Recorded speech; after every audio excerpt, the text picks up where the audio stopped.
जय माता दी दोस्तों। आज मैं धनतेरस की कथा सुनाती हूँ। एक दिन भगवान विष्णु मृत्यु लोक में विचरण करने के लिए लक्ष्मी सहित भूमंडल पर आए। कुछ देर बाद लक्ष्मी से बोले, मैं दक्षिण दिशा की ओर जा रहा हूँ, तुम उधर मत देखना। यह कह ज्यों ही भगवान ने राह पकड़ी त्यों ही लक्ष्मी पीछे पीछे चल पड़ी। कुछ ही देर पर सरसों का खेत दिखाई दिया। उसके बाद उख तोड़कर चूसने लगी। तत्क्षण भगवान लौट आए और यह देखकर लक्ष्मी पर क्रोधित होकर श्राप दिया कि जिस किसान का यह खेत है 12 वर्ष तक उसकी सेवा करो। ऐसा कहकर भगवान क्षीर सागर चले गए और लक्ष्मी ने किसान के यहाँ जाकर उसे धन धान्य से पूर्ण कर दिया। तत्पश्चात 12 वर्ष के बाद लक्ष्मी जी जाने के लिए तैयार हुई, किंतु किसान ने रोक लिया। भगवान जब किसान के यहाँ आए और लक्ष्मी को बुलाने तो किसान ने लक्ष्मी को नहीं जाने दिया। तब भगवान बोले, तुम परिवार सहित गंगा जाकर स्नान करो और इन कोढ़ियों को भी जल में छोड़ देना। जब तक तुम नहीं लौटोगी तब तक मैं नहीं जाऊंगा। किसान ने ऐसा ही किया। जैसे ही उसने गंगा में कोढ़ियाँ डाली वैसे ही गंगा में से 4 चतुर्भुज निकले और कोढ़ियाँ लेकर चलने को उद्यत हुए।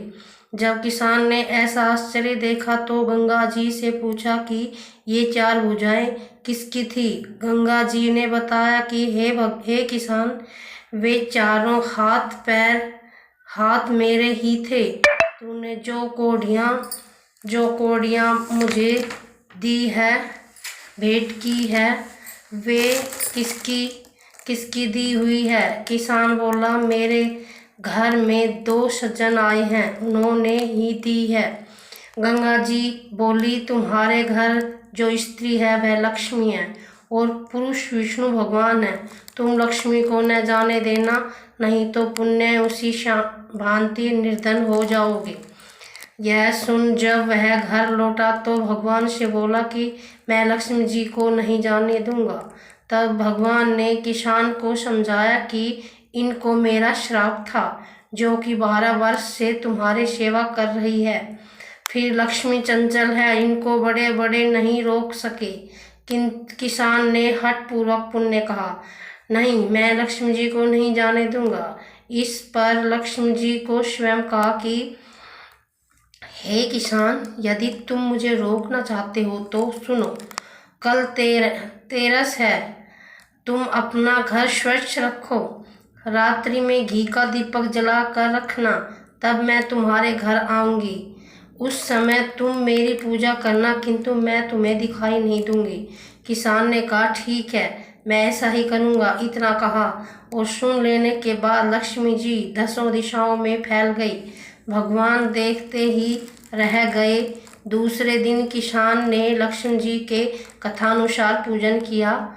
उसका घर धन धान्य से पूर्ण हो गया।